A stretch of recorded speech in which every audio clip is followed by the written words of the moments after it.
Welcome to my YouTube channel. আশা করি তোমরা সবাই ভালো আছো। এতক্ষণে তোমরা বুঝতে পেরে গেছো যে তোমরা যারা ক্লাস 10-এ এবারে মাধ্যমিক দিলে, তোমরা যারা ক্লাস 11-এ উঠছো এখন নতুন, তোমাদের কিন্তু এখন আর উচ্চ মাধ্যমিক পরীক্ষা থাকছে না, তার বদলে হয়ে গেছে এখন সেমিস্টার ওয়াইজ পরীক্ষা। আর তোমাদের যে ক্লাস 11 আর 12 মিলিয়ে তোমাদের 4টে সেমিস্টারে পরীক্ষা হবে। প্রথম, দ্বিতীয় আর তৃতীয় পরীক্ষার সময়টা তোমাদের থাকবে 1.5 ঘন্টা মতো, আর চতুর্থ সেমিস্টারের পরীক্ষা টাইম থাকবে 2 ঘন্টা। প্রথম আর দ্বিতীয় সেমিস্টার পরীক্ষা হবে তোমাদের, প্রথমটা হবে নভেম্বরে আর দ্বিতীয় সেমিস্টার পরীক্ষা হবে মার্চ মাসে। প্রথম আর তৃতীয় যে সেমিস্টারটা তোমাদের এমসিকিউর কোশ্চেনের ওপর হবে, কিন্তু দ্বিতীয় আর চতুর্থ সেমিস্টারের সময় তোমাদের কিন্তু এসএকিউ আর লং কোশ্চেন থাকবে। প্রথম, তৃতীয় আর চতুর্থ সেমিস্টার উচ্চ মাধ্যমিকের মূল্যায়নের ওপর হবে, কিন্তু ক্লাস 12-এ তোমাদের কোনো টেস্ট পরীক্ষা থাকছে না। তৃতীয় সেমিস্টারের সময় তোমাদের একটা অ্যাডমিট কার্ড দিয়ে দেওয়া হবে, সেই একটা অ্যাডমিট কার্ড দিয়ে তোমরা দুটো পরীক্ষা মানে তৃতীয় আর চতুর্থ সেমিস্টার দিতে পারবে।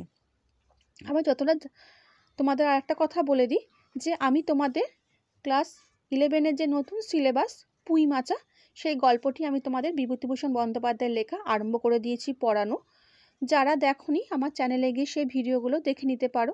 এরপর আমি তোমাদের সেখান থেকে কোশ্চেন অ্যান্সারও দিয়ে দেবো, আর যা যা সিলেবাস আছে তোমাদের পরপর আমি একটা একটা করে গল্প কবিতা সমস্ত পড়িয়ে তোমাদের কোশ্চেন অ্যান্সার দিয়ে দেবো।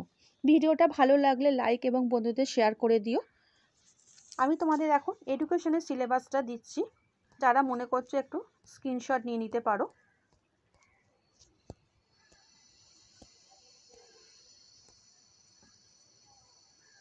10খানা পেজ আছে।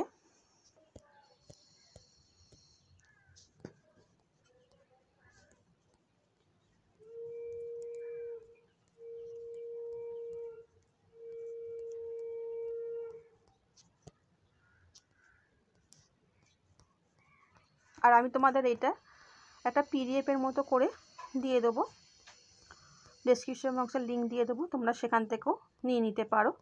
যারা যে সাবজেক্ট নিয়ে পড়বে ভাবছো, আর্টস কমার্স সায়েন্স, সবার জন্য আমি আলাদা আলাদা করে ভিডিও করে দিয়েছি। যার যেমন মনে করবে তোমরা আমার চ্যানেল থেকে সেই সিলেবাসগুলো ভিডিওগুলো নিয়ে নিতে পারো। আচ্ছা বন্ধুরা, ভালো থেকো।